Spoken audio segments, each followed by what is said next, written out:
Hi, my name is Miss Redacted. I'm here to talk about classroom management. And I was going to try and be like professional and giving a TED talk and all of those things. And then I realized that's not who I am. And also, I've had a very rough year. Just for context, let me tell you a little bit about like who I am in my life and whatever. I teach 11th grade US history. I've been teaching 11th grade US history for 5 years. I'm currently teaching at my second school.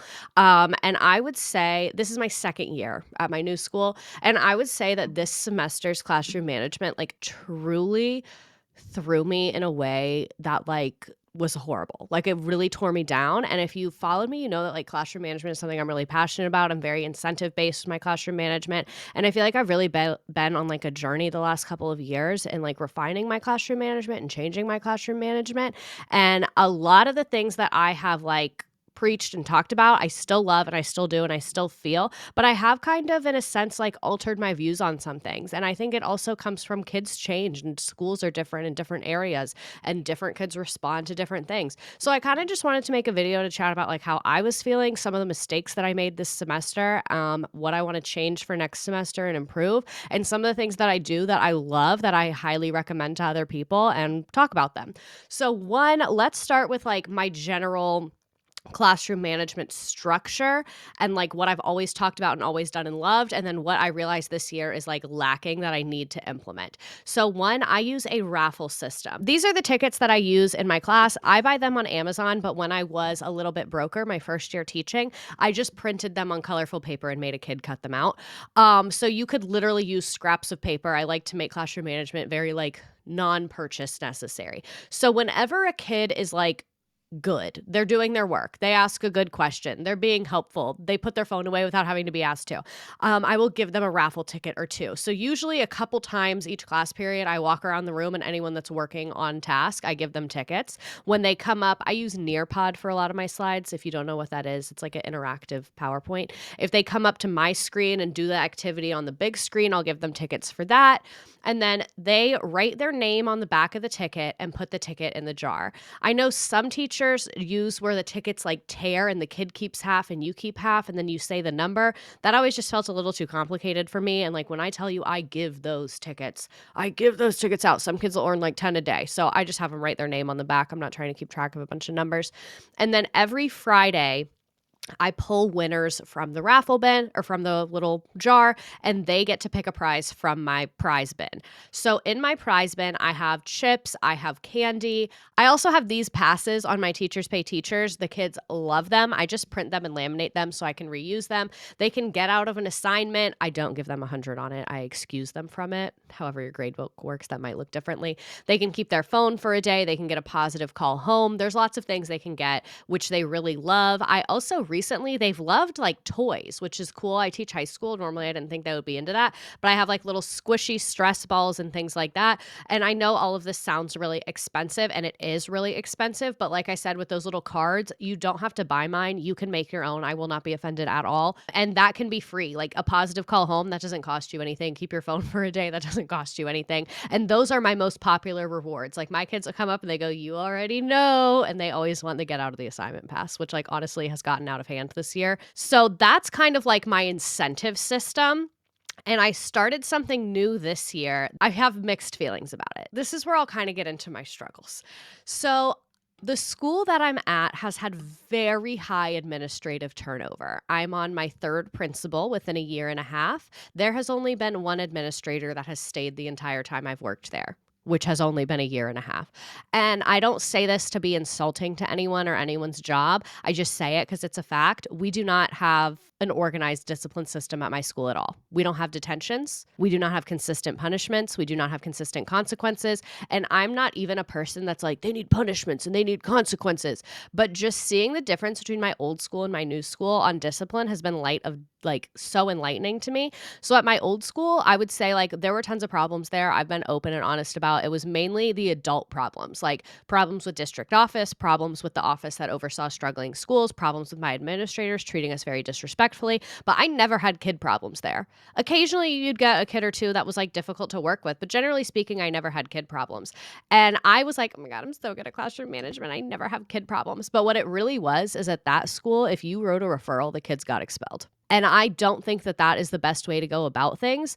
But now where I'm at a school where expulsion is very rare. I'm just seeing that impact as a teacher. Because at my old school, this is what I would do. If a kid was like having issues again and again, if they were disrespectful towards me, whatever, I would take our referral slip, I would write the entire thing out, and I would leave it on their desk. And I would say, you have until the end of the class period to turn this around. If you are getting it together and we don't have another problem today, I'll tear up the referral and we can pretend this never happened. But if you have another problem and you continue this, then I'm turning the referral in. I only wrote 3 referrals in the 3 years that I was there. Every single time the kid was gone the next day at the alternative school. So, like, again, do I think that's the best way to handle it? Probably not. I felt like that was really intense. And for context, the school that I used to be at had a, not when I was there, but like 5 years before I was there, they had a very intense gang violence problem, apparently. So that's why they were so like, one issue, you're out. So I get it. It was from safety. But then when kids would get expelled for like refusing to put their phone away, I was like, all right, maybe we chill out a little bit with that. But then at my new school, and I'm not sure, I think there's a lot of things at play here. I think one, that was pre-COVID and then post-COVID. I think that was part of it. And then two, it's also a different geographic area, different state, different county. Things are just run differently. So I'm not sure, like there's a lot of factors at play. I'm not sure exactly why this is. But at my new school, I have seen kids get into physical fights, then get ISS for 1, maybe 2 days, then they're back in class.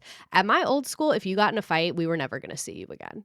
And again, is that the best? I don't know. But I definitely don't think it's the best to just be allowing that rampant behavior to go on again and again and again. So that's one thing I was really struggling with this year, because last year, the administrators really knew our students, because even like last year, all the administrators, the ones that hired me, they'd been there for a while. So they knew the kids' names, they knew their parents. So if I called an administrator and was like, hey, I'm having trouble with this kid's behavior, I felt like they handled it pretty well because they knew the kids, and it would usually, like, I felt very supported. But now being with all new administrators who don't know the kids, I don't know them, like it's just been a lot. And because most of my new administrators have entered like mid-year and then like all these things need to be done, I'm just feeling so unsupported with classroom management. Like there's been multiple times I've reported kids to the administrators and didn't even get a reply about it. There's been multiple times, like I won't get into the super specifics of the kids in the situation just because it's not the internet's business, but it's just been tough. Like I just don't feel support, and I just feel like kids can do anything and it's accepted. And the part that's really the hardest about that to me, I don't want to cry, is a lot of my very high performing students have been expressing to me how unsafe that's making them feel. So for context, I feel like I kind of live in 2 different universes. I teach AP classes and I also teach not AP classes, and the behavior is very different. And this is my second year teaching AP classes, and I can confidently say the difference between the kids in the AP classes and not the AP classes is rarely their abilities. It's usually their like parental involvement. And I might make people upset by saying that, but it really is true. The difference between when I call parents of AP students versus when I call parents of non-AP students, and like it's not my place to judge people's parenting. It's not my place to tell people what to do. So again, I'm not going to get into the specifics of what exactly parents have said or not said. But when you call the parents of an AP student, I've noticed that they're much more responsive, they're much more involved, and you start to see changes much quicker. And again, I'm trying not to judge anyone. I don't know what people are going through at home. A lot of times I call parents and they will tell me things that like are earth shattering to me. We're like, if you're working 3 jobs, one of your children is high medically need, like I get it. I get it. I'm not judging. I'm just saying it's making it difficult in a classroom environment when these things are going on. So let's get into some of the mistakes that I made and some changes that I've already made and some changes that I'm going to make. So my biggest, I don't want to blame it on this, but it really did have an impact. Within the first 2 months of school, I got 2 sinus infections and was sick for 3 weeks each time. So of the first 2 months of school, I was sick for over half of that time. So I feel like I just was not on top of the behavior like I usually am. And that's always been, I always feel like I'm so permissive and I'm like, please don't do that. And they're like, I won't. And then I believe them, which is my fault. But I just feel like I was even more permissive than I usually am, just because like I was at my desk and I felt like awful. Like I felt horrible. I could not breathe. I was having headaches every day. I was dizzy. So like when I see you on your phone, I like don't have it in me to be like, okay, get off your phone. So like if you're too lenient up front, it's really hard to pull it back in, which is something that like I'm trying to deal with now. So one thing that my school does that I have not taken advantage of, but I really need to be taking advantage of, is a bounce system. So the bounce system is basically if a kid is misbehaving, being disruptive, I'm supposed to bounce them to another classroom. And I always felt like this wasn't really a punishment, but now I'm starting to see like, yeah, it's not really a punishment, but it's my fault my room was a mess. It's my fault the talking was unstoppable in my room. It's my fault that the environment was so distracting in my room. And if I had been bouncing kids more often, it probably would not have gotten to this place because like I realized even though bouncing isn't really a punishment, like it doesn't affect your grade, it doesn't take away free time, your parents don't find out about it unless you tell them or I take my time to call them and tell them. It does send the message, I don't allow that in this environment. And that's the message that I did not send that I needed to send. So I'm getting a new batch of students in January, not for my AP classes, but for my other class. I'll have a new batch of students. So I am going to try and be more on top of that, which is ironic. This same thing happened last year. The group I had in the fall, I was like, oh my God, I was not strict at all. I need to be a lot stricter. And then in the spring, it went a lot better. I think another factor to that is also the kids that I get in the fall. A lot of them are seniors that failed the course. So naturally, if you failed the course before, that kind of says something that, you know what I'm saying? Like right now, the class I had this fall, about half of them were seniors that had failed the course before. So it was just a very challenging class. And like they would say that, like if they watched this, they would be like, wow, she's being really nice about us. Because like, you know what you've done. Water under the bridge, whatever, I guess. So one other change that I already made in my AP classes, and I am going to continue in all my classes now, the raffle system I was talking about, where on Fridays I pull winners. So what I started doing is I made a paper chain for each class, like a paper chain like this, where it's literally just loops. And they're hanging on my desk, and there's one for each class period. And every Monday they start with 5 loops. And that means I'm pulling 5 winners for raffle. And if the class is really good, I will add a loop. And then we get to pull 6 winners for raffle. If the class is not doing what I expect them to do, I dramatically take scissors and cut the loop off in front of them. I usually will give them 2 warnings before it. So the most common one is excessive talking or not turning phones in. And I don't mind talking if they're talking about the work. But when I start hearing conversations that are definitely not about the work and they're very loud and they're distracting to other children, that's where I'm like, cut the cameras, I'm cutting the loop. So, and then the phone thing, I have a phone pocket at the front of my room, like this. One of these just hanging things, I have it clipped on a table. And if I go up and there's 25 kids in class and I only see 10 phones, I'll say, everyone put your phone away or I'm cutting one of your loops. And then the next time I will read them by numbers. I'm missing 2, 8, 11, 14, 23, and 7. If that's you, put your phone away or I'm cutting a loop. And that is working. And because some weeks they've earned extra, some weeks they'll get down to like 2 or 3. I've never gotten down to 0 because I've never cut more than 1 in a day and I never have added more than 1 in a day. But I feel like that's a really good balance between community punishment and individual punishment and reward, because the whole thing with raffle, the better you are, the more tickets you earn, the higher your chances are of winning. But if as a community, we're not doing what we need to do, there will be less winners. So I feel like it's a good balance between like, it's up to you as an individual to earn your tickets to win the prize, and it's up to us as a class to earn prize winners. That's how I've modified raffle, and it has been working really well. So I am going to extend that to my regular ed class as well. Originally, so I started it this semester and my regular class was like, why don't we have loops? And the situation in there is I was like, well, there's about 8 kids in this class that are really causing most of the issues. Like I mentioned earlier, it was a lot of repeaters who they are seniors. And I said, so I didn't feel like it was fair to use this with you all because I don't want to punish the people who always do what they need to do, because I just with that class, I knew if I was doing it by like the whole class, they were going to lose it because of those specific individuals. And those specific individuals really almost never win raffle anyway, because most days they were refusing to do their work. So it kind of felt like pointless to do it that way. But I think if I had done it that way from the beginning, it would have worked. So now that I'm getting a new batch of kids in my regular class, I am going to start doing it. But yeah, One thing that's been very, very disheartening for me, that's been just like sad to me that I really like, I wish educational leaders would listen to children about this is like I mentioned earlier, where I kind of live in two worlds. I have like my AP students who a lot of them are like very well behaved, very highly engaged in academic, very motivated. And then I have a lot of my students who are repeating and are really struggling in academics, really hate school. So I'm kind of seeing like both ends of the spectrum, which is hard emotionally to like pivot between the two, but is very informing. I've been kind of treating my job. I was like, I kind of have to gaslight myself into being like, I'm undercover. Like, I'm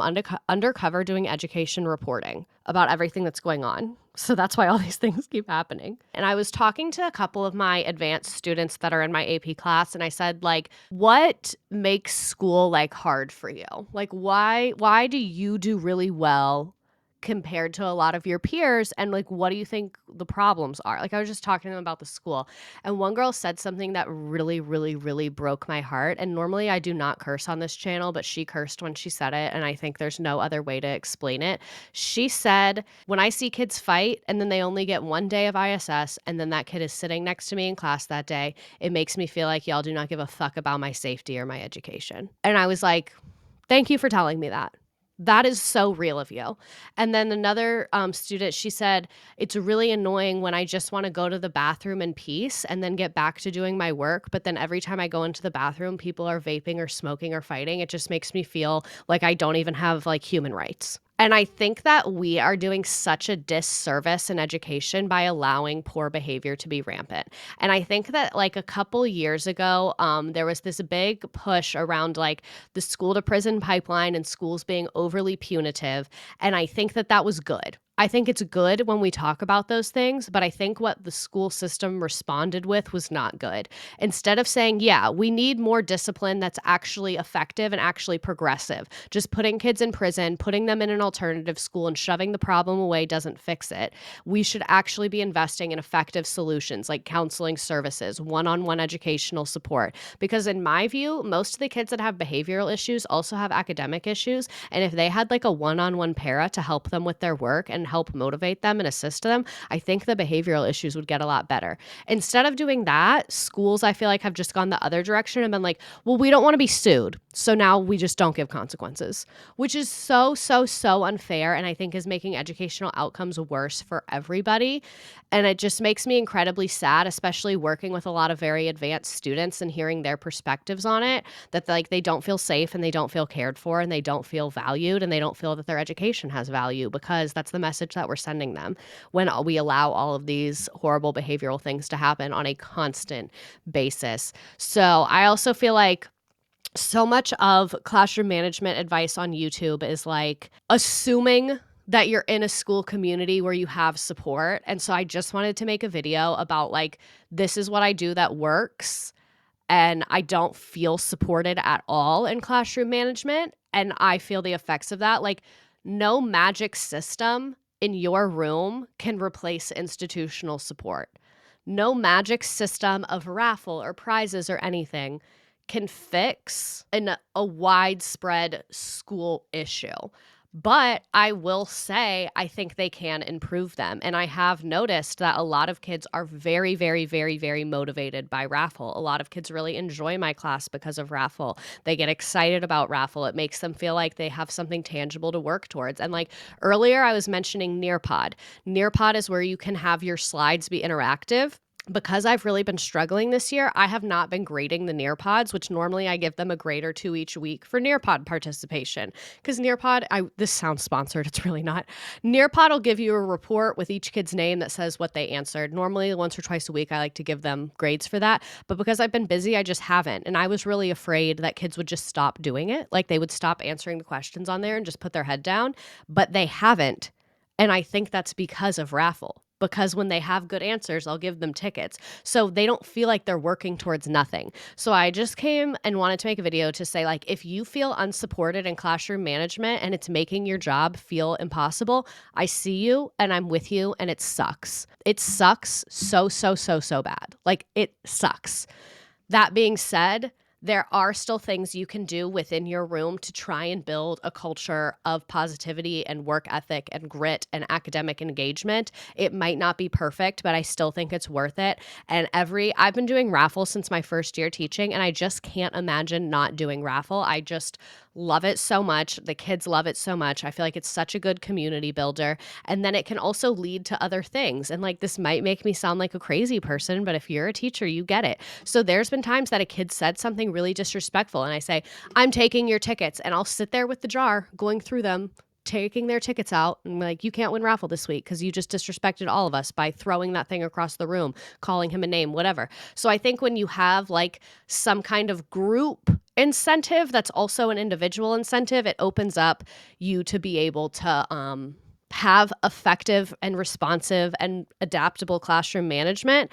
And I also just wanted to say, like, people need consequences. Like, children thrive in structure. Children thrive when they know what to expect. And I think that us having an education system that's lacking consequences is setting kids up to fail. Because imagine all throughout high school, you were getting tardies constantly. You have 70 tardies. And I know kids like that. They have 70, 80, 90 tardies. No detention, nothing. Imagine when you get your first job and you're late twice, then get fired. Imagine how jarring and scary that is. So I think, like, yes, it's on teachers, but it's really on building leadership. Like, I really think teachers' job is to teach, and it's good to have incentives and fun things like Raffle, and those things definitely help, but those things cannot handle everything. Raffle is not the solution to all, and I think that so much of classroom management is dependent on building culture and administrative staff and the consequences that are already set up within your building. And I think it's really unfair that we're putting it all on teachers and saying, well, did you build the relationship? Did you do this? Did you do that? So I know this video kind of went on a lot of twists and turns, but I just had a lot to say about this, and I wanted to put it in an avenue where people could hear it. So let me know what you all think. Let me know how you all are feeling. Maybe I'll make another video in a couple months, like update. But yeah, just because classroom management is something I love, I deeply care about, I think is super important, and I did an awful job of this semester. So I just wanted to be transparent and talk about that. But this is E&E Teachers. Thank you for being here. Thank you for listening, and let me know what you're doing.